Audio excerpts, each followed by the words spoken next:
Ritika Mondal, Barasat girls. তো ঋতিকা মাধ্যমিকে বাংলায় 87 পেয়েছে। তো আমার কাছে এটা বিশাল বড় আনন্দ, কারণ ও যখন 9-এ প্রথম পড়তে আসে ওর বানান এত ভুল ছিল, এত গন্ডগোল ছিল, সেই মেয়েটা যে বাংলায় লেটার পাবে এটা আমাদের কাছে যে অভাবনীয়। তো ঋতিকা, তোর বাড়ির লোকজনের রিয়াকশনটা একটু বল রেজাল্ট দেখে। খুব ভালো, সবাই তো বলছে খুব ভালো হয়েছে, এতটা এক্সপেক্ট করেনি কেউ, ভালো হয়েছে এটাই। মা নাকি বিশ্বাস করছে না? করছে না, কিন্তু বিশ্বাস করেছে, আচ্ছা।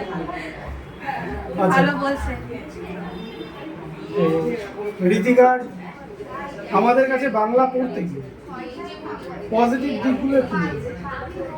অবশ্যই স্যার পড়ার বোঝানো খুব ভালো, স্যারের নোটসের লেখা খুব ভালো, এবং প্রত্যেকদিন স্যার পরীক্ষা নিতেন, যার জন্য প্রথমে পড়াটা হয়ে যেত,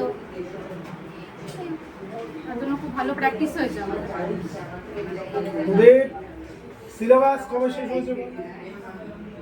ফুল সিলেবাস শেষ হয়েছে সেপ্টেম্বরের মধ্যে, সেপ্টেম্বরের মধ্যে শেষ হয়ে গেছে। অক্টোবরে পুজো হয়েছে, তারপরে নভেম্বরে টেস্ট, ওই সময় পুরো রিভিশন চলেছে, টেস্টের পরে 2 মাস পুরো 10-12টা পরীক্ষা, হ্যাঁ, অনেক পরীক্ষা, part by part full syllabus exam, আর সেগুলো খুব কাজে লেগেছে। তো এগুলো খুব দরকার। হ্যাঁ অবশ্যই। উচ্চ মাধ্যমিকেও আরো ভালো হোক, 90% অ্যাচিভ হোক, সেটাই আমরা চাই। Best of luck, all the best. Thank you.